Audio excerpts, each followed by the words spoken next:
March 15, 1944, 9:43 hours. 28,000 feet above central Germany. Second Lieutenant Charles McCoral, age 19, was alone. His wingman had aborted with engine trouble over Belgium. The formation had moved ahead. The radio chatter, frantic calls about bandits, break commands, position reports, told him the Luftwaffe was up in force. And now, banking left to rejoin any friendly element he could find, he saw them. 9 190s. Climbing back up after their first pass on the bombers. Preparing for another attack. They had not seen him yet. McCoral was positioned perfectly 2,000 feet above them, sun at his back, speed building in a shallow dive. Every tactical manual said the same thing: never engage alone, call for help, wait for your wingman, survive to fight another day. But the bombers below were still under attack. Men were dying. He did not know that in the next 47 seconds, he would discover something that contradicted everything the veterans had told him that morning. That being underestimated was not a weakness. It was an advantage. McCoral had arrived at airfield 11 hours earlier. Hair, soft features, a face that still carried the roundness of adolescence. The ground crews took one look and started calling him Baby Face.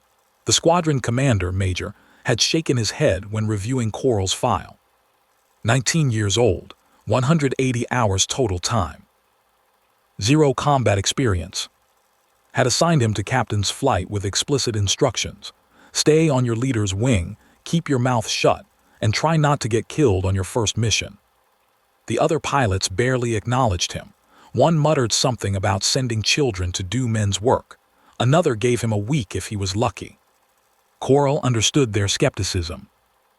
He looked exactly like what he was, a replacement, fresh from stateside training, with no business in the skies over Germany where veteran Luftwaffe pilots with 50, 100, 200 kills were hunting anything wearing American markings. But what they could not see from his baby face was the 4,000 hours he had logged before joining the Army Air Force. His father owned a small airfield in Pennsylvania. McCoral had soloed in a Piper Cub at 15. By 17, he had been crop dusting, doing aerobatics at county fairs, and teaching basic flight to paying students. He understood energy management, angles of attack, and deflection shooting in ways that could not be taught in a classroom. He had spent more time alone in the air than most of the squadron had spent flying total. He just looked too young for anyone to believe it. The mission brief had been straightforward: escort B-17s deep into Germany, engage enemy fighters, protect the bombers at all costs. McCoral had suited up, climbed into P-51B Q Peter Mike, and taken off in formation. Everything was fine until his engine started smoking over Belgium. Stay with the group, radioed as he turned back toward England. Link up with Red Flight. But by the time McCoral tried to join Red Flight, they had already moved 4 miles ahead.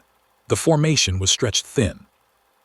Radio discipline was breaking down as multiple engagements erupted. McCoral climbed to 28,000 feet, alone. Below him, the bomber stream stretched toward the target, a marshalling yard near Frankfurt. Above him, contrails marked where other Mustangs were dogfighting German interceptors.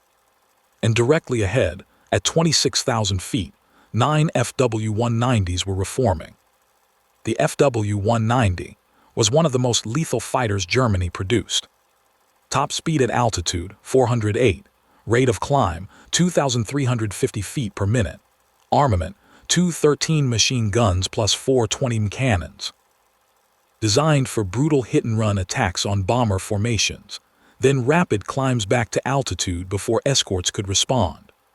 The pilots flying them in March 1944 were not novices.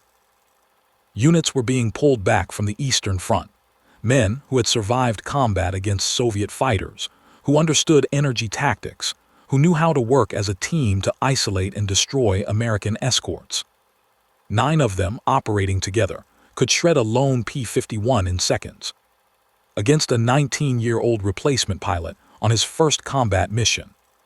The engagement should have lasted 30 seconds. McCoral had altitude, speed, position, and one thing the 9 German pilots did not expect. He attacked. He rolled inverted and dove. 350, 400, 450. The 9 FW-190s grew larger in his gun sight. Tight formation, climbing back up after their bomber pass, expecting American escorts to be occupied elsewhere. Coral picked the trailing aircraft, centered the. Squeezed the trigger. 6.50 caliber machine guns hammered. 3,000 rounds per minute combined fire. The first burst missed, high and right. He adjusted, fired again. Tracers walked up the fuselage of the FW-190. Pieces flew off. Smoke erupted from the cowling. The German fighter rolled over and fell away, trailing fire. The other 8 scattered. They had not expected an attack from above. Their formation broke apart, some diving, some breaking hard left, one climbing straight up in a chandelle. Coral kept his speed, slashed through their formation, selected a second target breaking right, fired a 2-second burst, saw strikes on the wing route. That fighter broke off, streaming smoke. 2 down, 7 left. That was when they realized what was happening. A single Mustang. Attacking 9 of them. The initial shock gave way to rage. The remaining 7 FW-190s turned back toward Coral, who was now at their altitude with his speed bleeding off. 7 experienced German fighter pilots against 1 American teenager. The radios erupted. "Abort, abort," someone was screaming in German. "He's too fast." But they were not aborting. They were converging. Coral understood immediately. He could not dogfight them. The P-51's advantage was speed and high-altitude performance. In a turning fight against 7 FW-190s, with their superior low-speed handling and devastating cannon firepower, he would last maybe 1 full turn before being cut apart. So he did not turn. He extended. Nose down, full throttle. The Merlin engine screamed to maximum power 1490 horsepower at war emergency boost. The airspeed indicator climbed past 450. The FW-190s gave chase, but the P-51 was pulling away. At 450 plus, the Mustang had a 40-50 advantage over the FW-190. The gap opened, 500 yards, 800 yards, 1,200 yards. Once he had sufficient separation 3 miles, roughly 30 seconds at his current speed, Coral pulled up hard into a climbing turn, bleeding his excess speed back into altitude. He climbed to 30,000 feet. Looked back. The 7 FW-190s were reforming below him at 27,000 feet, preparing to resume their attack on the bombers. Coral rolled inverted and dove again. This time they saw him coming. But they were committed to their attack run. Breaking off meant abandoning the bombers, their entire mission objective. Coral picked a third target, fired, missed. Adjusted, fired again. Strikes on the tail. The FW-190 shuddered, then snap-rolled out of control. 3 down. The remaining 6 broke off their bomber attack and turned back toward Coral, furious now, determined to kill this lone American who kept attacking them. But Coral was already extending again. Diving away, building speed, putting distance between himself and the German fighters before they could close within cannon range. This happened 3 more times. Coral would extend, climb back to altitude, dive on the FW-190 formation, fire a burst, damage, or destroy another aircraft, then extend again before the Germans could coordinate a response. It was not dogfighting. It was not aerial combat the way anyone taught it. It was geometry, physics, speed management. Using the P-51's superior high-speed performance to maintain the initiative, dictating the engagement terms, never allowing the FW-190s to force him into their preferred fight. By the time Coral's ammunition ran dry, 5 of the 9 FW-190s were destroyed or damaged beyond combat capability. The remaining 4 broke off and fled toward Germany. Coral turned back toward England alone, his aircraft untouched. Total engagement time, 8 minutes. When Coral landed at The gun camera footage was immediately pulled and developed. The squadron intelligence officer watched it twice, then called Major. Watched it. Said nothing, called the group commander. By that evening, every pilot in the 4th Fighter Group had seen the footage. 9 FW-190s, 1 P-51. 1 pilot. 5 confirmed kills on his first combat mission. The mechanics stopped laughing. The veteran stopped calling him babyface. And Major, who 12 hours earlier had given Coral a week to live, wrote in his after-action report. Second Coral demonstrated tactical judgment and combat discipline, far exceeding his age and experience. His ability to manage energy states while engaging multiple hostile aircraft resulted in one of the most effective single-pilot engagements recorded by this unit. But the real question was simpler. How did a 19-year-old replacement pilot, on his first combat mission, survive an engagement that should have killed him in 30 seconds? The answer was not in the aircraft. The P-51 Mustang was exceptional, arguably the best escort fighter of the war. But the FW-190 was also exceptional, and there were 9 of them.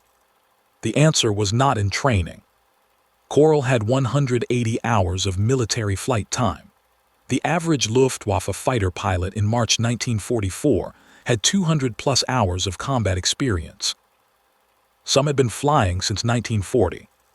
The answer was in what the veterans had failed to recognize when they looked at Coral's baby face. Experience and confidence are not the same thing. Confidence, the kind the veterans possessed, was built on past success.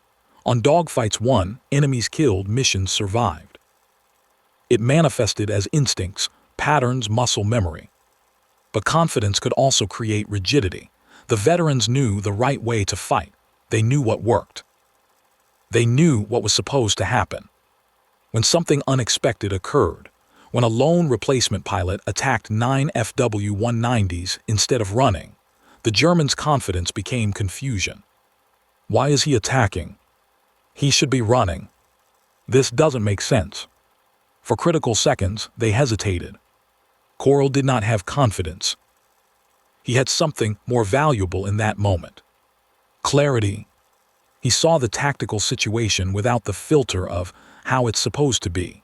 He did not think about what a replacement pilot should or should not do. He did not worry about reputation or expectations. He saw altitude advantage, speed advantage, surprise advantage. He calculated dive angle, deflection, energy management, extension parameters. He acted. No hesitation, no second guessing. No thought about what the veterans would say if he failed. Just physics and geometry and 4,000 hours of flight time that taught him to trust the aircraft's capabilities more than anyone else's opinions. The veterans had taught him to stay with your wingman and never engage alone, because those rules kept inexperienced pilots alive. But Coral was not inexperienced at flying. He was just inexperienced at combat. And in that specific engagement, flying skill mattered more than combat experience. Over the next 4 months, Coral flew 73 more combat missions. He shot down 16 more German aircraft, damaged 11 others. His final tally, 21 confirmed kills, making him one of the youngest aces in the 8th Air Force. But the statistics do not capture what happened to him between March and July 1944. The baby-faced kid who climbed into Q. Peter Mike on his first mission became something harder. The other pilots stopped calling him by name. They called him the Kid, or the Quiet One, because he rarely spoke outside of mission briefings. He watched friends die. Captain, whose engine had failed on that first mission, was shot down over France in April. His parachute failed. Lieutenant, who had given Coral a week if he was lucky, was killed by flak over Berlin in May. By June, most of the squadron that had mocked Coral on his first day was gone, transferred, wounded, killed, or grounded with combat fatigue. The new replacements arriving looked at Coral, now 20 years old, with 21 kills and the Distinguished Flying Cross, the same way the veterans had looked at him 4 months earlier. They saw an ace. A killer, someone who belonged. They did not see the nightmares, the weight, the faces in the gun camera footage. They did not understand that killing 21 men had not made him stronger. It had made him quieter. Charles McCoral survived the war. He returned to Pennsylvania in 1945, enrolled in college, and tried to build a normal life, but he never stopped flying. He bought a Piper Cub, the same type he had learned in as a teenager, and flew alone over the same fields where he had first soloed at 15. The sky was the only place where the memories did not follow. In the decades after the war, McCoral rarely spoke about his service. He did not attend reunions. He did not give interviews. When people learned he had been an ace, they asked what it was like to be a hero. He told them it was not like anything. It was a job. He did it because it needed to be done. But once, late in his life, a young pilot approached him at an air show. The pilot was about to deploy overseas. He was nervous. He asked McCoral for advice. McCoral looked at him, this kid with a fresh uniform and uncertain eyes, and saw himself at 19, standing on the tarmac surrounded by men who did not believe in him. He told the young pilot, "Trust yourself, remember your training, stay calm when everything around you is chaos. And if you find yourself alone, outnumbered, with no one to help, remember that fear and competence are not the same thing. Being young does not mean being weak. Courage is not the absence of fear. It is the decision to act in spite of it." The young pilot thanked him and walked away. McCoral watched him go, hoping the lessons paid for in blood over Germany would not be forgotten. Charles McCoral died in 2003 at age 78. His obituary mentioned his service, his medals, his record as an ace. It did not mention the nightmares, the weight he carried, the faces that never left him. It did not mention that he had been 19 when he fought 9 enemy fighters alone and lived to tell about it. But the story survived. It was passed down among fighter pilots, told in ready rooms and hangar bars, as a reminder that youth is not weakness, that skill is not the same as age, that sometimes the most dangerous pilot in the sky is the one no one expects. The official records list McCoral's kills, his missions, his awards. But the numbers do not capture what happened that March morning in 1944, when a teenager with a baby face climbed into a fighter and discovered something the veterans had forgotten. Competence does not require permission. War does not care about seniority or experience. It only cares about who can think faster, shoot, and survive longer. McCoral survived because he understood that. He survived because when everyone else saw a child, he saw a pilot. He survived because he did not let others' expectations define his capabilities. The lesson is not that youth should be sent to war. The lesson is that when pressure demands clarity, confidence built on past success can become a liability. The veteran's instincts, formed through repetition and survival, can create blind spots. They know what worked before. They expect patterns to repeat. But war is chaos, and sometimes the person who survives is not the most experienced. It is the one who sees the situation most clearly. McCoral never wanted to be a hero. He wanted to fly. The war took that from him, turned it into something darker, stained with violence and loss. But it also revealed something essential, that in moments of crisis, character is tested in ways that peacetime never demands. That some people, when everything is on the line, rise to the moment not because they are special, but because they refuse to quit. They mocked him for being too young. He proved them wrong at 28,000 feet, alone against 9, with nothing but skill and will and a P-51 that answered to his hands. And when the smoke cleared and the film was developed and the truth was undeniable, no one ever questioned him again. That is not just a war story. It is a reminder that competence speaks louder than age. That assumptions about capability based on appearance are often wrong. That sometimes the quiet one in the corner, the one no one takes seriously, might be the one who changes everything. Charles McCoral flew into history on his first day of combat. But he earned his place there one decision at a time, one burst of gunfire, one impossible turn. One refusal to quit when quitting was the logical choice. And in doing so, he left proof that courage is not inherited or awarded. It is chosen in the moment when the odds are impossible and no one is watching. That choice, made at 19 over the skies of Germany, echoes still. If this story resonated with you, I'd appreciate your support. Hit the like button and subscribe for more untold stories from World War II, the battles, the decisions, and the people who changed history. What other stories from the air war should I cover next? Drop your suggestions in the comments below. And if you found value in Coral's story, share it with someone who might need the reminder that competence has no age limit. Thanks for watching,